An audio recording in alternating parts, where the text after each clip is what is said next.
देवियों सज्जनों, मैं आपके सम्मुख आत्म परिचय भाग 274 लेकर उपस्थित हुआ हूं।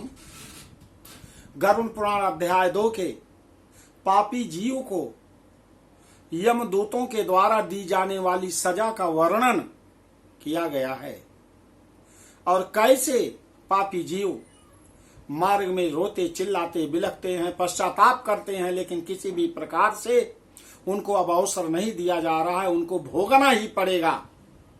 अवश्य में उपभोक्तव्यम कृतम कर्म शुभाशुभम। सबसे पहले माता भगवती को शंख ध्वनि।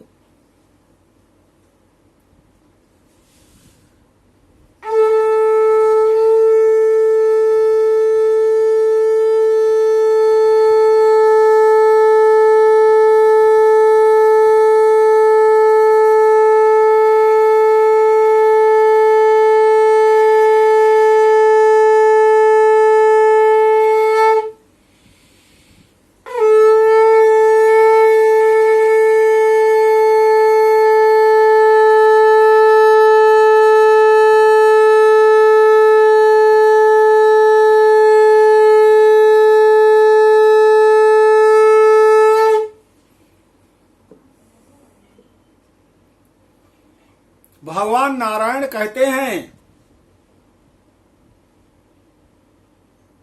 कि हे गरुण जी,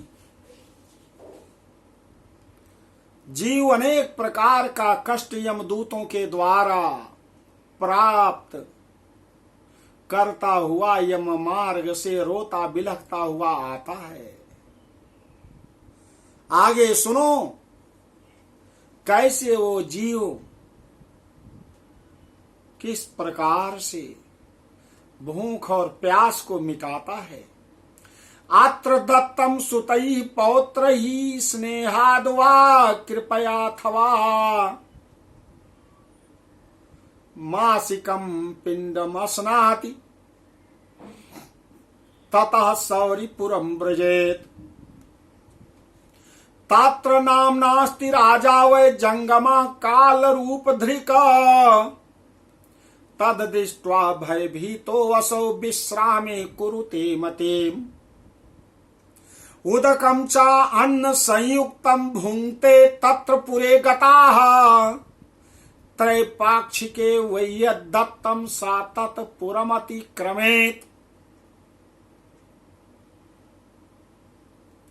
गरुण जी यहाँ पर यम मार्ग में स्नेह अथवा कृपा के कारण पुत्र पौत्रों के द्वारा दिए हुए मासिक पिंड को खाता है। यदि पुत्र और पौत्र पिंडदान में श्रद्धा करते हैं, रखते हैं, तो पिंड देने पर मासिक पिंड को खाता है वो जीव। उसके बाद वह जीव सौरिपुर नगर को प्रस्थान करता है। उस सौरिपुर में काल के रूप को धारण करने वाला जंगम नामक राजा रहता है। उसे देखकर वह जीव भयभीत होकर विश्राम करना चाहता है। उस पुर में गया हुआ वह जीव अपने स्वजनों के द्वारा दिए हुए त्रैपाक्षिक अन्न जल को खाकर उस पुर को पार करता है। ततो नगेंद्र भवनम प्रेतो याति त्वरान्विताः वनानि तत्र रौद्राणि दृष्ट्वा क्रंदति दुःखितः। निर्घृणैः कृष्यमाणस्तु रुदते चा पुनः पुनः मासद्वयी आवासाने तु तत्पुरम व्यथितो व्रजेत। भोक्त्वा पिंडम जलम वस्त्रम दत्तम यद बांधवैरिः कृष्यमाणः पुनः पाशैर्नियते अग्रे च किंकरैः। उसके बाद शीघ्रता पूर्वक वह प्रेत नगेंद्र भवन की ओर जाता है और वहां भयंकर वनों को देखकर दुखी हो करके रोता है, पश्चाताप करता है। दया रहित दूतों के द्वारा खींचे जाने पर वह बार बार रोता है और 2 मास के अंत में वह दुखी होकर वहां जाता है। बांधवों द्वारा दिए गए पिंड जल वस्त्र का उपभोग करके यम किंकरों के द्वारा पास से बार बार खींचकर पुनः आगे ले जाया जाता है। मां से तृतीय संप्राप्ते प्राप्य गंधर्व पत्तनम तृतीय मासिकम पिंडवा तत्र भुक्त्वा पशरपति। तृतीय मासिकम पिंडम तत्र भुक्त्वा पशरपति। शैलागमं चतुर्थे चा मासि प्राप्नोति वैपुरम पाषाणास्तत्र वर्षन्ति प्रेतस्योपरि भूरिशः। चतुर्थ मासिकं पिंडम भुक्त्वा किंचित सुखी भवेत् ततो याति पुरं प्रेता क्रौंचम मासे अथ पंचमे।